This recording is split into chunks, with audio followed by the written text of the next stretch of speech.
আজকে রান্না করতেছি সোনা মুগ ডাল দিয়ে যে কসুর মুখি দিয়ে।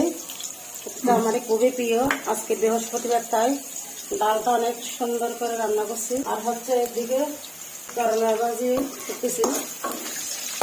করলা ভাজিটা আমার খুবই প্রিয়, মেয়ের বাবা অনেক পছন্দ করে। দু বোতল থেকে ভাজা করে নিলে সেই মশমশা গরম গরম ভাত দিয়ে খেতে অনেক ভালো লাগে। তাই আর হবে আলু ভর্তা। এখন আলু ভর্তা করতেছি। করলা ভাজি, মুগ ডাল আর আলু ভর্তা সেই জমে যাবে আজকের খাওয়াটা। অন্য বছর তো দশমী দিন বৃহস্পতিবার পড়ে না, অন্য কিছু রান্না করি, ভালো কিছু রান্না করি। এখন আজকে বৃহস্পতিবার পড়ছে, সবাই নিরামিষ।